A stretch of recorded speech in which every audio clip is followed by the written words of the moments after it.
Saudara, mari kita sama-sama kita berdoa. Bapa di dalam surga, terima kasih Tuhan.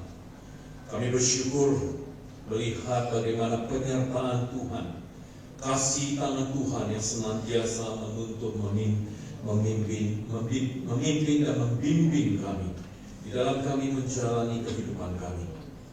Tidak ada alasan bagi kami Tuhan untuk kami tidak bersyukur atas kebaikan, cinta kasih Tuhan yang Tuhan sudah nyatakan di dalam kehidupan kami.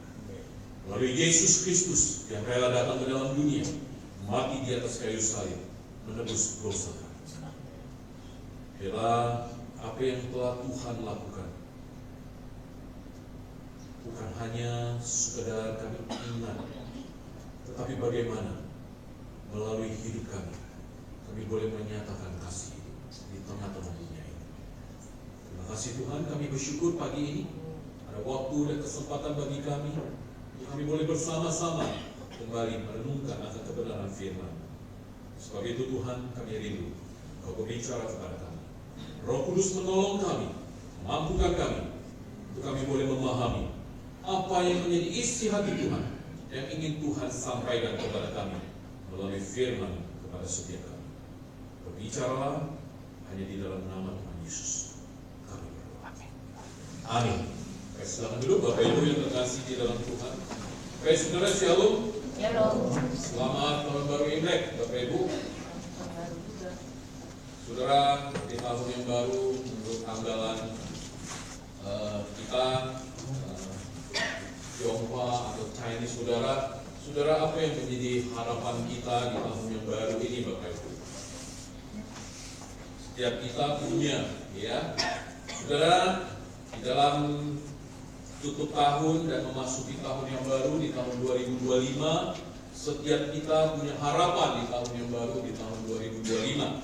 Nah, saudara, ketika kita merayakan tahun baru Imlek, apa juga saudara yang menjadi harapan Bapak Ibu di tahun yang baru ini yang serba dengan merah-merah ini, Bapak Ibu? Apa? Ya, saudara yang jawablah ya, masing-masing. Nah, Bapak Ibu yang terkasih di dalam Tuhan, hari ini di minggu yang pertama di bulan Februari, kita masuk kembali di bulan yang baru dengan satu tema sepanjang Februari. Kita akan berbicara tentang falling in love, Bapak Ibu. Nah, saudara, falling in love ini biasa kalau kita terjemahkan, biasanya mereka-mereka yang lagi pacaran, Bapak Ibu, ya kan?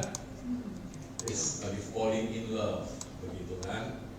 Nah, saudara, kita tidak sedang falling in love, tetapi kita diajak kembali untuk melihat kilas balik bagaimana cinta kasih daripada Tuhan bagi setiap kita.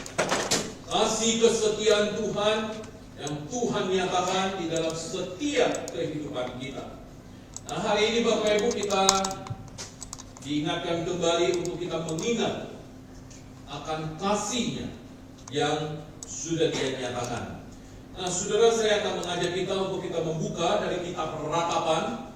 Kitab Ratapan pasalnya yang ketiga, ayatnya yang ke-19 sampai dengan ayatnya yang ke-26. Kitab Ratapan. Saudara, siapakah yang menulis kitab Ratapan ini, Bapak Ibu? Ada yang tahu? Tidak ada yang tahu? Kalau ada yang tahu, saudara bisa ambil bonus nanti. Tidak ada yang tahu siapa penulis kitab Ratapan? Sebelum kitab Ratapan apa? Itulah dia. Oke, ayat 19 sampai 26. Saya baca ayat 19, Bapak Ibu sekalian ayat 20 dan seterusnya sampai dengan ayatnya yang ke-26. Demikian firman Tuhan, ingatlah akan sengsaraku dan pengembaraanku akan ibu dan racun itu.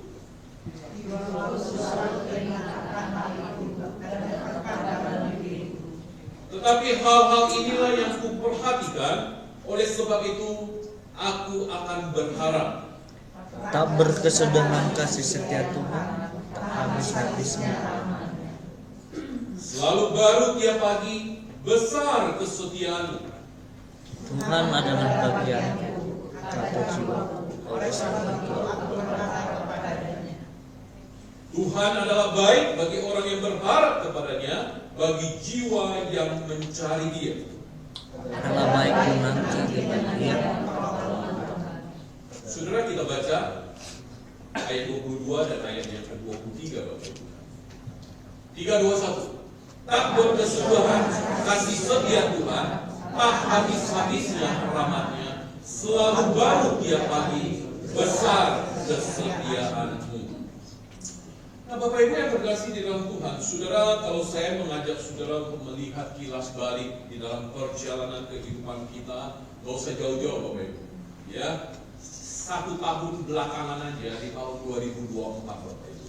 Saudara, apa yang saudara rasakan, apa yang saudara ingat sepanjang tahun 2024 sampai di penghujung akhir bulan Desember akhir 2024? Apa yang masih terbesit di dalam ingatan Bapak Ibu tentang sepanjang tahun 2024? Jangan bilang kecelakaan pesawat di Korea Bapak Ibu ya, di penghujung tahun kemarin. Sebelumnya sudah nggak ingat Bapak Ibu bagaimana rentetan peristiwa-peristiwa sepanjang 2024. Nah, Bapak Ibu yang terkasih di dalam Tuhan, kalau kita melihat banyak peristiwa-peristiwa yang terjadi dari awal di tahun 2024 sampai di pada penghujung 2020, di penghujungnya di 2024 di bulan akhir Desember, Bapak Ibu. Peristiwa-peristiwa, kecelakaan dan sebagainya begitu banyak sekali terjadi. Nah, saudara, di balik semua itu, bagaimana kita melihat peristiwa-peristiwa itu tentang pertolongan, kebaikan Tuhan, penyertaan Tuhan. Saudara, kebakaran yang terjadi di Amerika, ya, itu terjadi di awal tahun atau di akhir tahun, Bapak Ibu? Akhir. Saudara, kalau ditanya dari peristiwa-peristiwa itu mereka yang mengalami, ya, saudara, ini herannya Bapak Ibu, yang mengalami ini bukanlah mereka yang berada di low atau middle, tapi ini juga yang dialami kebakaran-kebakaran ini adalah mereka orang-orang yang di atas, kelas atas Bapak Ibu, yang kaya-kaya, yang punya properti dan harta yang berlimpah. Ya, nah saudara, ada satu yang aktor, sutradara yang punya properti dan juga tinggal di sana. Saya tahu Mel Gibson, Bapak Ibu. Saudara, ketika dia diwawancara, karena dia juga kehilangan, ya, terbakar properti milik dia. Saudara, dia mengatakan begini, melalui peristiwa ini, saudara, kita tahu Mel Gibson ini adalah yang menyutradarai film Passion of the Christ, ya, dia yang menyutradarai. Nah, saudara, di dalam wawancara itu dia ditanya, bagaimana kamu melihat peristiwa yang terjadi dan juga menimpa kamu ini? Saudara, dia mengatakan bahwa ini menjadi satu pelajaran bagi saya, bahwa apa yang saya miliki semuanya ini tidak bisa menjadi satu andalan bagi saya. Tetapi dia mengatakan melalui peristiwa, melalui kehilangan yang dia miliki, harta benda, rumah dan sebagainya, ini bukan akhir, tetapi ini adalah awal daripada rencana yang mungkin Tuhan ingin berikan kepada saya. Nah, Bapak Ibu yang terkasih di dalam Tuhan, saudara, kalau kita melihat dengan peristiwa-peristiwa yang terjadi bahkan di dalam kehidupan kita, Bapak Ibu, saya yakin dan percaya setiap kita ini punya pengalaman-pengalaman yang mungkin tidak sama satu dengan yang lain, bahkan dengan mereka yang mengalami kebakaran di Amerika situ, Bapak Ibu. Nah saudara, hari ini kita diingatkan kembali akan kasih Tuhan Bapak Ibu. Kasihnya. Saudara, di dalam situasi apapun yang terjadi di dunia ini, satu hal yang kita yakini bahwa kasih setia Tuhan itu tidak akan pernah habis. Kenapa? Karena Tuhan akan terus-menerus setia mengasihi kita dalam situasi apapun yang saudara dan saya kita alami. Nah saudara, mari kita melihat ke dalam kitab Ratapan Bapak Ibu. Di dalam kitab Ratapan ini kita melihat bagaimana Nabi Yeremia dia menghadapi apa yang dia hadapi, penderitaan, kesedihan, sehingga dia meratapi keadaan itu di hadapan Tuhan Bapak Ibu. Nama kitab ini juga namanya Ratapan. Ya. Nah, Yeremia meratap atas kerusakan. Kerusakan apa yang dialami oleh Yerusalem? Yang dialami Yerusalem ini adalah kerusakan yang tragis Bapak Ibu. Kesedihan Yeremia digambarkan bagaikan seorang yang sedang meratapi kehilangan atau di dalam satu upacara pemakaman penguburan kerabat dekatnya yang mati secara tragis. Itu bentuk ratapannya.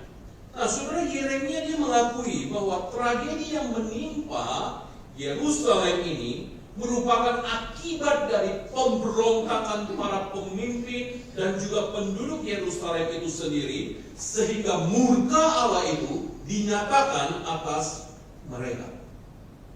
Tetapi saudara, di dalam situasi seperti itu, kasih setia Tuhan itu menjadi titik pijak bagi Nabi Yeremia untuk selalu berpengharapan pada Tuhan. Saudara, di tengah-tengah rasa dukanya, Yeremia dia menemukan pengharapan dan menemukan penghiburan di dalam Tuhan. Maka dia bisa berkata di dalam bagian yang tadi yang kita baca di ayat 22 dan ayat yang ke-23. Dia berkata, tak berkesudahan kasih setia Tuhan, tak habis-habisnya rahmat, selalu baru tiap pagi, besar kesetiaan-Mu. Nah, saudara yang terkasih di dalam Tuhan, pertanyaannya ketika Yeremia mengutarakan ini, saudara, Yeremia sudah mengalami belum kasih setia Tuhan? Sudah belum? Dia berkata, tak berkesudahan kasih setia Tuhan.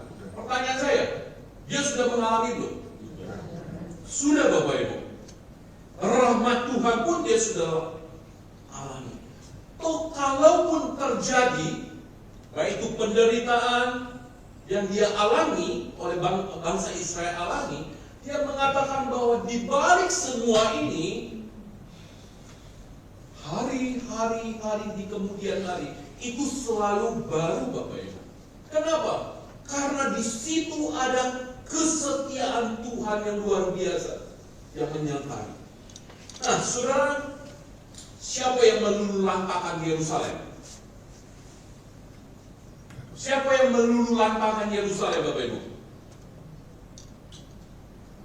Babel, Bapak Ibu. Babel telah meluluhlantahkan Yerusalem.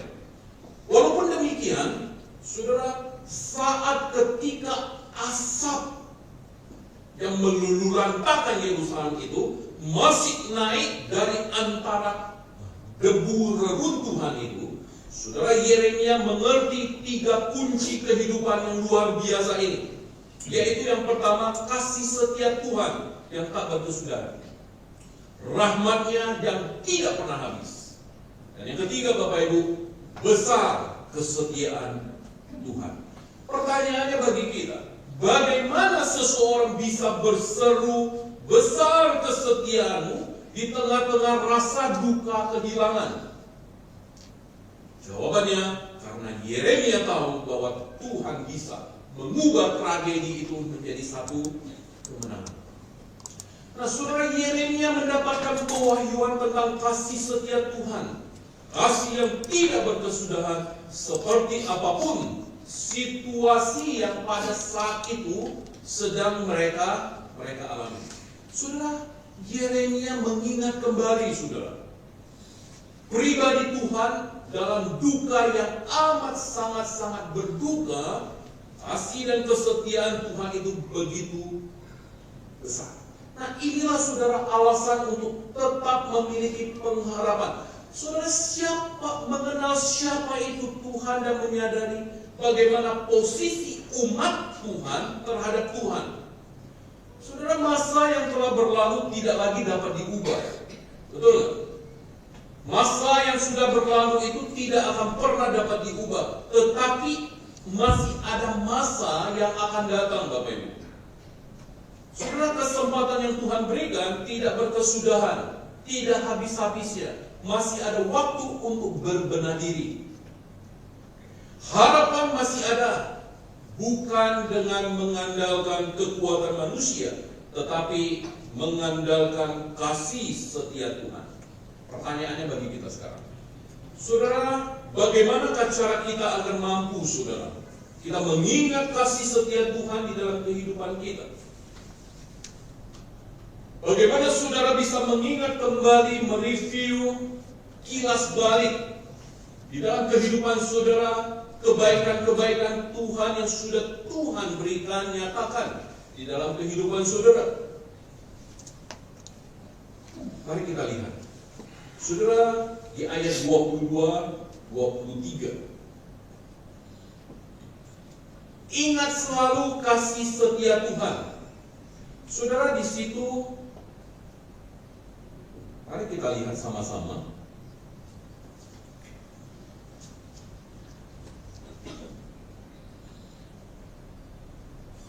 Saudara, ada satu kata di dalam ayat 19.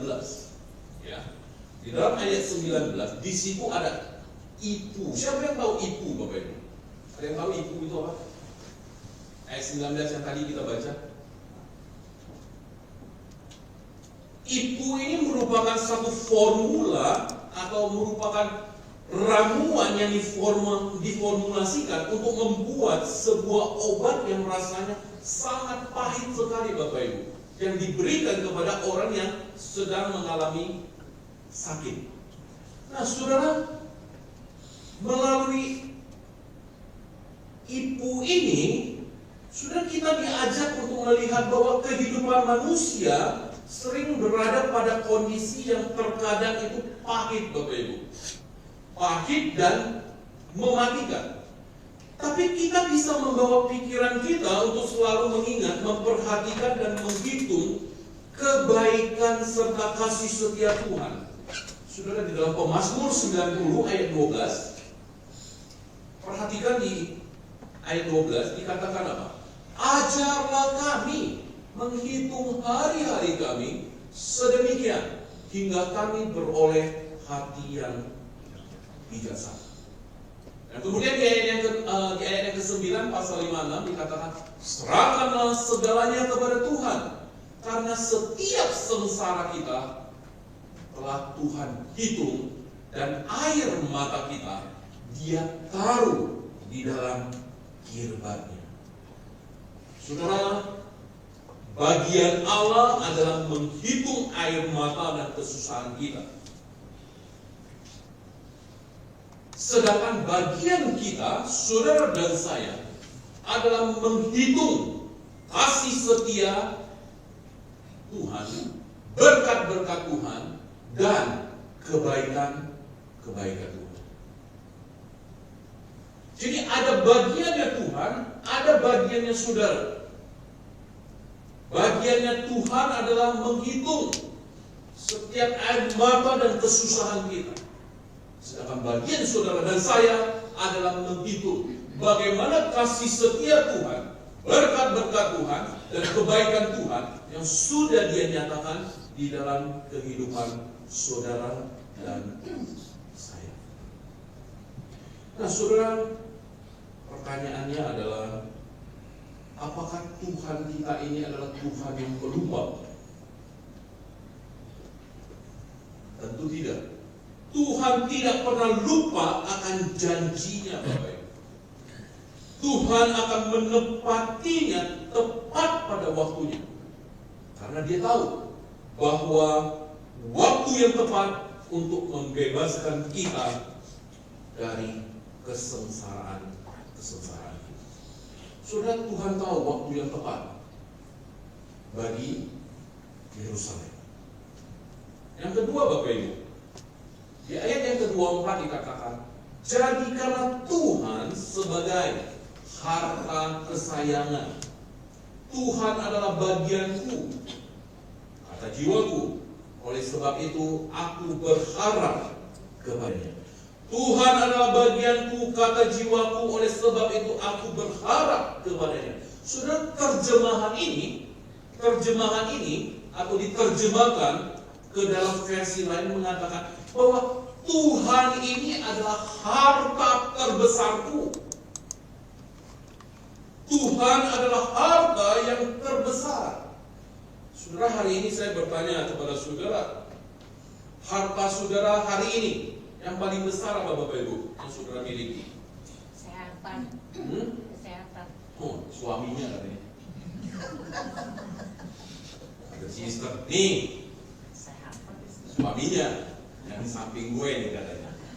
Ya, harta terbesarnya. Ada yang lain, Bapak Ibu?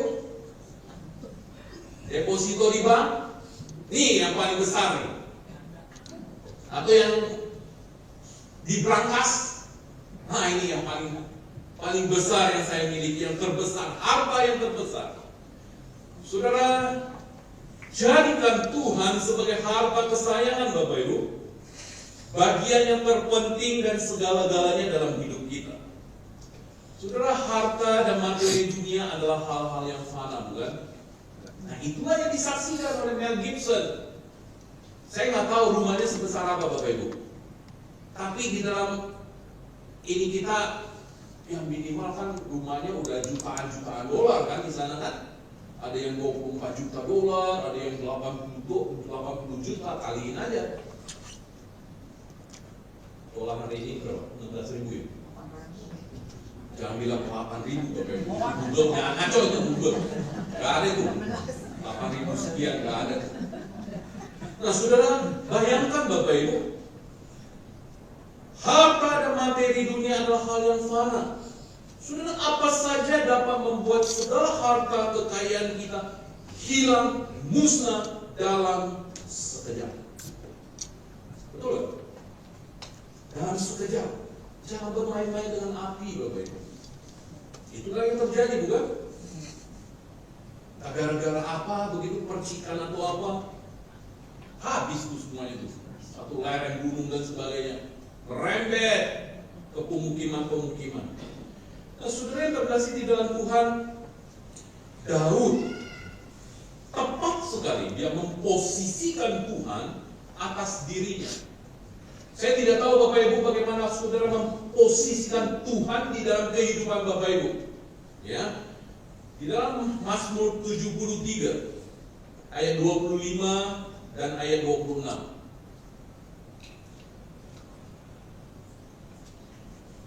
Dia mengatakan, siapa gerangan ada padaku di sorga selain engkau? Selain engkau tidak ada yang kuingini di bumi.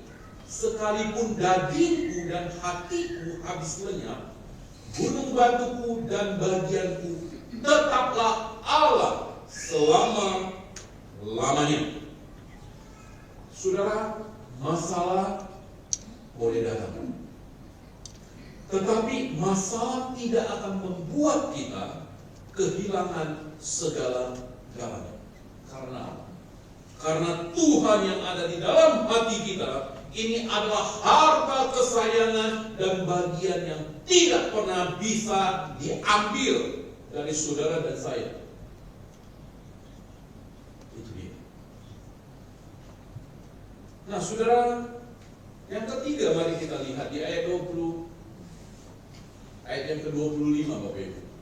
Ini yang tadi kita baca.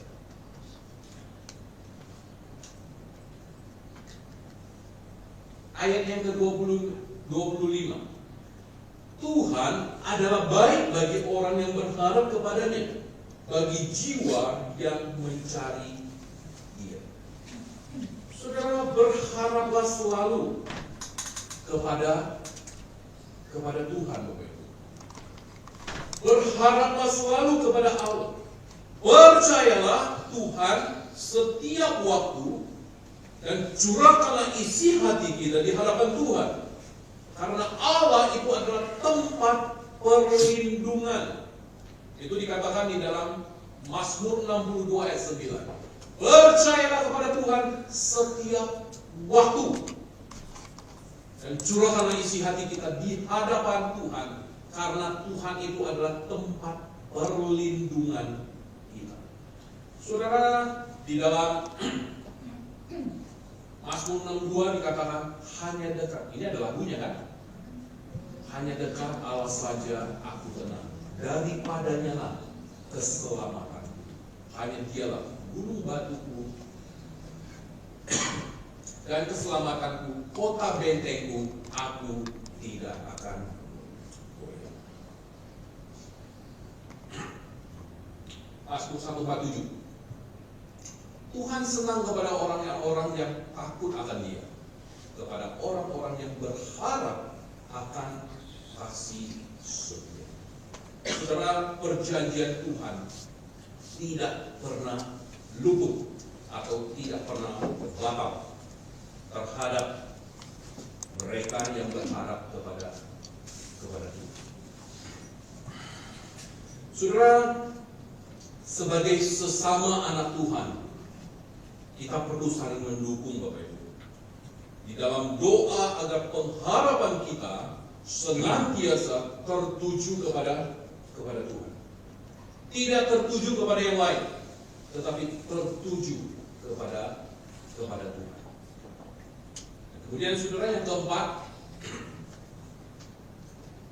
nantikanlah Tuhan di ayat yang ke-26. Adalah baik menanti dengan diam pertolongan Tuhan. Pertanyaannya Bapak Ibu, adalah baik menanti dengan diam pertolongan Tuhan. Artinya apa? Diam saja tidak melakukan apa-apa atau apa? Perlu nggak melakukan sesuatu? Nantikanlah adalah baik menanti dengan diam pertolongan Tuhan. Perlu melakukan sesuatu nggak? Atau duduk aja, tidak ngapa-ngapain, tunggu aja sampai Tuhan berbicara atau Tuhan menyatakan.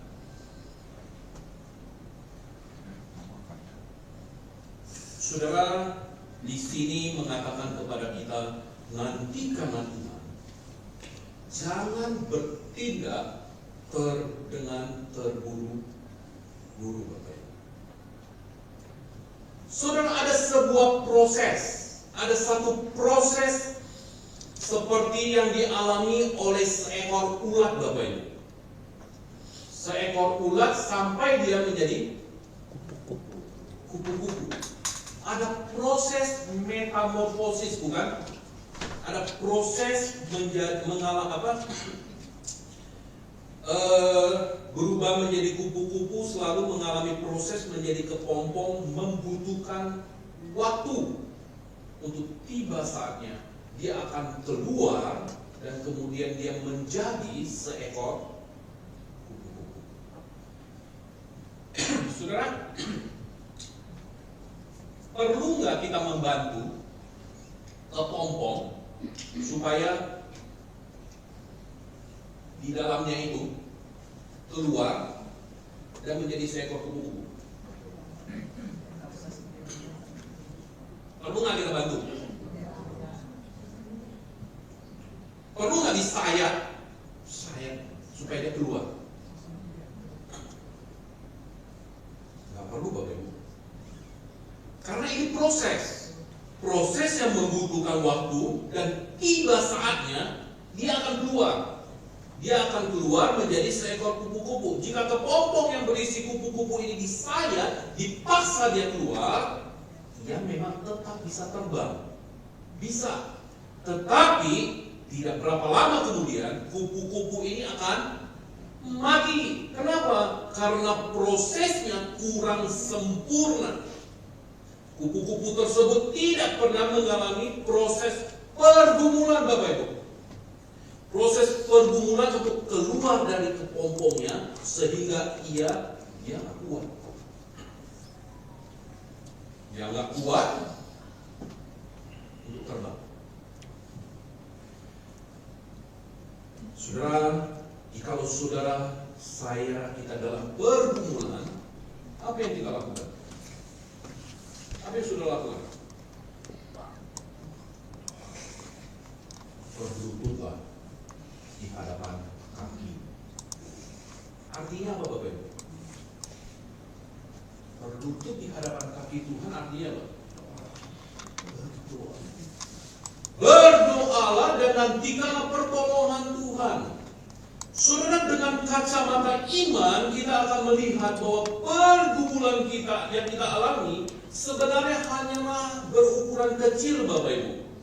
Jika kita memakai kacamata firman Allah, kita akan dapat melihat bahwa Allah ada di pihak kita dan akan memberikan kita kemenangan atas setiap permasalahan hidup kita. Saudara, jangan pernah memaksakan waktunya Tuhan. Jika kita bertindak sesuai dengan waktu kita, maka saudara, yang akan kita dapatkan hanya akan menemui kekecewaan. Hanya saya mengatakan tadi bahwa Tuhan tidak pernah membatalkan dan Tuhan tidak pernah luput dari janjinya, Bapak Ibu. Ada waktu Tuhan yang Tuhan izinkan terjadi di dalam proses daripada perjalanan pergumulan kita. Jangan pernah kita memaksakan waktu Tuhan. Saudara, tunggu dengan sabar di bawah kaki Tuhan. Maka Tuhan akan menyatakan tepat pada waktunya. Saudara, Yesaya 40 ayat 31. Tetapi orang yang menanti-nantikan Tuhan mendapatkan kekuatan baru. Mereka seumpama raja wali yang naik terbang dengan kekuatan sayapnya. Mereka berlari dan tidak menjadi lesu. Mereka berjalan dan tidak menjadi lelah. Saudara, menanti-nanti. Di situ ada kata menanti-nanti. Saudara, apa arti ini? Artinya adalah memintal, Bapak Ibu. Saudara tahu memintal? Memintal itu tali, Bapak Ibu, dibentuk dari beberapa serat tali, Bapak Ibu. Dijadiin satu, dipintal. Nah, saudara, hidup manusia ini penuh dengan keterbatasan. Tetapi apabila kita memintalkan diri kita, memintalkan ini kan menyatu. Ada satu kata manunggal, tahu nggak Bapak Ibu? Manunggal. Ini dengan ini disatukan, menyatukan. Saudara dan saya, kita menyatukan dengan Dia yang tidak terbatas. Yang tidak terbatas adalah Tuhan. Maka di sanalah letak kekuatan kita, Bapak Ibu. Saudara, dunia ini syarat kali dengan problem. Banyak orang yang sudah menjadi lelah menjalani kehidupan ini. Makanya tidak heran, tingkat namanya bunuh diri itu semakin tinggi. Orang ini udah capek, Bapak Ibu, dengan kehidupan dunia ini. Udah letih, udah lelah, Bapak Ibu. Tetapi kalau kita melekat, menempel, menyatu dengan Tuhan, maka saudara, tidak ada yang bisa membuat kita lelah. Karena apa? Di dalam Tuhan selalu ada kekuatan baru. Makanya saudara, teruslah kita meminta kita menghasilkan karya yang luar biasa dari Tuhan. Kuasanya akan nyata di dalam kehidupan Bapak Ibu sekalian. Saudara, di dalam menanti-nantikan Tuhan ada pujian yang keluar dari mulut kita. Kenapa? Karena di dalam pujian ini ada suatu kemenangan yang luar biasa. Secara manusia mungkin kita tidak dapat memuji Tuhan ketika kita mengalami kelemahan. Saudara, orang yang sedang terbaring di tempat tidur di rumah sakit, saudara minta dia untuk memuji Tuhan, kira-kira bisa nggak?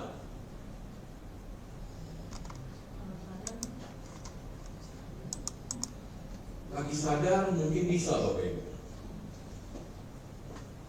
Ketika kita dalam kondisi kelemahan, syarat dengan masalah-masalah, tapi kita bisa, Bapak Ibu, memerintah jiwa kita. Seperti yang dikatakan oleh pemazmur.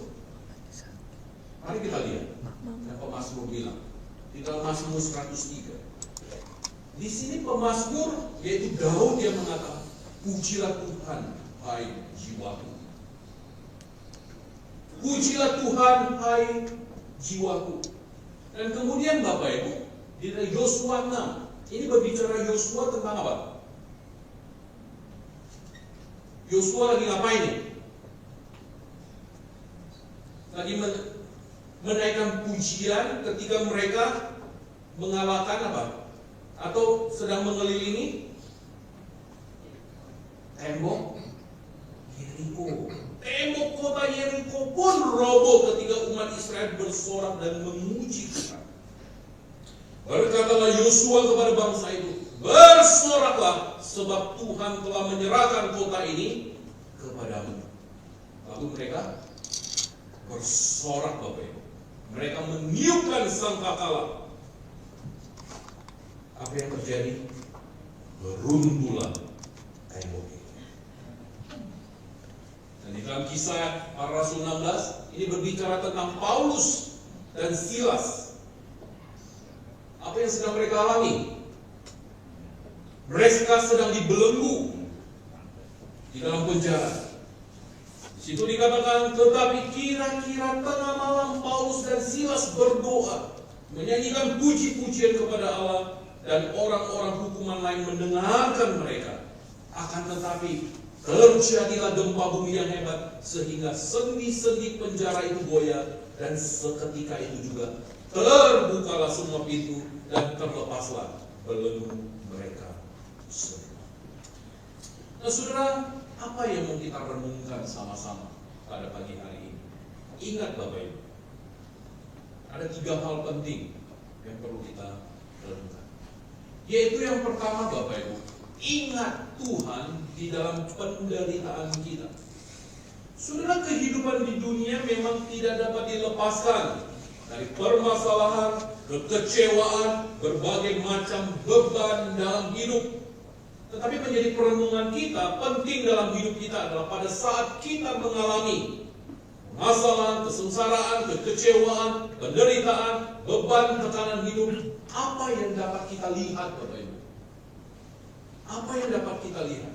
Saudara, kebanyakan orang hanya akan melihat penderitaan, permasalahan, kekecewaan, kesengsaraan dengan berbagai macam beban kehidupan, Bapak Ibu.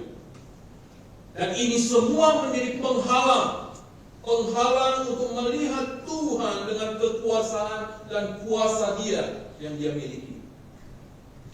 Oleh karenanya, Bapak Ibu, kebanyakan orang hanya akan mengeluh, berkelut dalam penderitaan, mungkin juga akan diprotes kepada Tuhan. Tuhan, kenapa ini terjadi? Tetapi saudara, ingat firman Tuhan. Ingatlah akan sengsaraku dan pengembaraanku, akan ibu dan racun itu. Jiwaku selalu teringat akan hal itu dan tertekan dalam diri. Nah, sudah jelas sekali firman Tuhan menyatakan bahwa permasalahan yang kita hadapi, beban tekanan hidup, menjadikan kita, Bapak Ibu, tertekan, Bapak Ibu. Mungkin mengalami depresi berat. Tetapi berbagai keluhan, ungkapan tekanan ini, bahkan penderitaan, bukanlah menjadi bagian kehidupan kita sendiri. Kenapa? Karena kita punya Tuhan yang dapat menjadi tempat kita mengeluh. Kita punya Allah yang memahami penderitaan dan beban hidup kita, seperti ibu dan racun tadi itu. Kita punya Tuhan mengerti tentang kefanaan hidup kita. Bukan kita sedang mengembara Bapak Ibu di tengah dunia ini yang sebentar saja seperti uap lenyap. Permasalahan beban hidup kita bukanlah penderitaan kita sendiri, tetapi kita dapat berbagi dan menyampaikan itu kepada Tuhan kita. Saudara, kita tidak sendirian memikul ini Bapak Ibu. Kita punya Tuhan yang dapat kita percaya. Kita percaya Tuhan memberikan kekuatan kepada setiap kita. Ingat selalu kasih setia Tuhan. Firman Tuhan mengatakan bahwa kehidupan kita seperti seorang pengembara, maka kita harus menyadari tidak ada sesuatu keadaan yang berlangsung terus menerus. Kalau saudara mengalami penderitaan, permasalahan, berbagai beban, tekanan kehidupan, saudara, saya ingin mengatakan bahwa semua itu bersifat sementara. Semua itu bersifat sementara. Pasti akan berganti Bapak Ibu dengan kebaikan yang Tuhan siapkan. Oleh karenanya, dalam setiap apapun yang saudara dan saya hadapi, kita berharap dan beriman kepada Dia. Sebagaimana firman Tuhan berkata. Tetapi hal-hal inilah yang kuperhatikan, oleh sebab itu aku akan berharap. Harapan kita hanya kepada Tuhan. Pertolongan, kasih setia, anugerah Tuhan ini saudara bukan basa-basi Bapak Ibu, bukan barang basi yang melewat waktu terlambat di dalam kehidupan kita, tetapi pertolongan, kasih setia, anugerah Dia katakan apa? Selalu baru dan selalu ada disediakan untuk kita karena besar kesetiaannya bagi kita. Selalu baru tiap hari, besar kesetiaan. Yang terakhir Bapak Ibu, ingat selalu akan janji Tuhan. Janji Tuhan kepada setiap kita. Banyak orang yang tidak dapat menerima bagian janji Tuhan karena hidupnya setengah-setengah, ragu-ragu, dan tidak berpijak kepada firman Tuhan. Firman Tuhan mengatakan, Tuhan adalah bagianku kata jiwaku. Oleh sebab itu, aku berharap kepada-Nya. Saudara, ini merupakan klaim, kepercayaan dan keyakinan kita akan kepastian janji Tuhan. Saudara, apakah Tuhan ini sekedar menjanjikan perkara-perkara hanya sekelibat lewat begitu Bapak Ibu? Enggak. Kita lihat bagaimana janji penyertaan Dia kepada bangsa Israel. Jelas sekali bukan? Janji firman Tuhan merupakan bagian yang Tuhan sediakan untuk kita. Oleh karena itu Bapak Ibu, kita perlu meyakini akan janji ini dengan sepenuh hati, dengan keyakinan iman, keyakinan penuh di dalam Kristus Tuhan. Saudara, jangan pernah kita melepaskan menukar janji Tuhan dengan perkara-perkara yang mengikat, yang ditawarkan oleh dunia ini Bapak Ibu. Dunia ini fana, dunia ini sementara. Oleh sebab itu saudara, dikatakan apa? Tuhan adalah baik bagi orang yang berharap kepada-Nya, bagi jiwa yang mencari. Saudara, firman Tuhan menegaskan bahwa apabila kita memegang, beriman, meyakini janji-janjinya dalam hidup kita, maka kebaikan Tuhan yang Tuhan janjikan dalam pengharapan hidup kita itu akan menjadi dan menjadi berkat yang selalu menyertai hidup kita. Karena itu saudara, ingatlah selalu bahwa tak berkesudahan kasih setia Tuhan kepada kita. Tuhan tidak pernah mengingkari janji. Kasih setia Tuhan itu Bukan dalam hitungan, oh cukup 5 bulan, cukup 5 tahun, cukup 10 tahun, cukup 20 tahun. Enggak, Bapak Ibu. Tak berkesudahan. Itu janji Tuhan kepada saudara. Mari Bapak Ibu kita ingat kembali akan apa yang Tuhan sudah lakukan, kerjakan di dalam kehidupan Bapak Ibu sampai hari ini, saudara. Sampai detik ini di dalam kehidupan saudara. Apakah saudara mensyukuri akan kebaikan-kebaikan Tuhan di dalam hidup saudara sampai hari ini? Dalam hidup saya, kita semua. Apakah kita mensyukuri hal itu? Apakah kita menikmati seluruh kebaikan-kebaikan Tuhan di dalam kehidupan kita? Ingat selalu Bapak Ibu akan kasih Dia yang sudah Dia nyatakan kepada kita. Kasih yang terbesar yaitu kasih di atas kayu salib bagi kita manusia. Tidak ada kasih sebesar seperti yang pernah dilakukan oleh sesosok pribadi, yaitu Yesus Kristus. Karena Tuhan menolong kita, tetap ingat akan kebaikan Tuhan. Tetap kita nyatakan melalui kehidupan kita kebaikan-kebaikan Tuhan yang Tuhan sudah berikan kepada kita. Amin. Mari kita berdoa. Bapa di dalam surga, terima kasih, kami bersyukur untuk kebaikan-Mu ya Tuhan. Kami melihat kembali, mereview kembali perjalanan hidup kami. Terima kasih. Biarlah dari hati kami, lubuk kami yang terdalam, kami ingin mengungkapkan itu. Saudara, Tuhan kami tahu ini bukan hanya sekedar teori, tetapi ini adalah sesuatu yang real, nyata di dalam kehidupan kami. Hari ini sampai saat ini kami ada semua karena anugerah Tuhan, semua karena cinta kasih, nyata kesetiaan Tuhan bagi kehidupan kami. Tuhan tolong kami, bantu kami untuk terus mengingat akan kasih dan kebaikan-kebaikan Tuhan di dalam kehidupan kami. Terima kasih Tuhan.